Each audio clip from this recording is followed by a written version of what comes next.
Next, the heavy culture N15 was then transferred into a medium that had only ammonium chloride NH4Cl and took samples at various definite time intervals 20 minutes durations.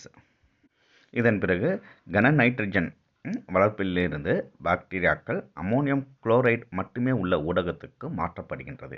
The heavy culture was then transferred into a medium that had only ammonium chloride and took samples at various definite time intervals. அதிலிருந்து ஒவ்வொரு 20 நிமிட இடைவெளியில் மாதிரிகள் எடுக்கப்பட்டன.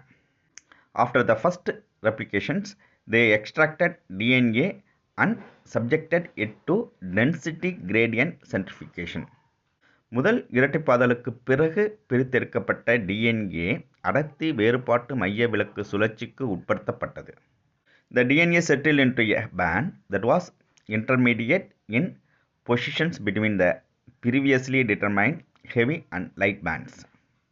இந்த மாதிரி பிரித்தெடுக்கப்பட்ட அந்த DNA அடர்த்தி வேறுபாட்டு மைய விலக்கு சுழற்சிக்கு உட்படுத்தப்பட்ட போது வீழ்படிவாக படிந்த டிஎன்ஏ பட்டை இதற்கு முன்பு படிந்த கன மற்றும் இலகு பட்டைகளுக்கு இடையில் அமைந்தது.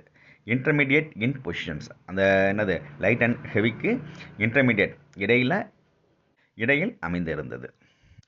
After the second replications 40 minutes durations, they again extracted DNA samples and this time found the DNA settling into two bands, one at the light band position and one at intermediate position. இரண்டாம் இரட்டைப்பாதலுக்கு பிறகு பிரித்தெடுக்கப்பட்ட DNA இம்முறை இரு பட்டைகளாக படிந்தது. ஒன்று இலகுப்பட்டை நிலையிலும் மற்றொன்று இடைநிலையிலுமாய் இருந்தன. இம்முடிவுகள் Watson மற்றும் கிரிக் ஆகியோரின் பாதி பழையன காத்தல் இரட்டிப்பாதல் கோட்பாட்டினை மெய்ப்பித்தன. These results confirm Watson and Crick's semi-conservative replications hypothesis.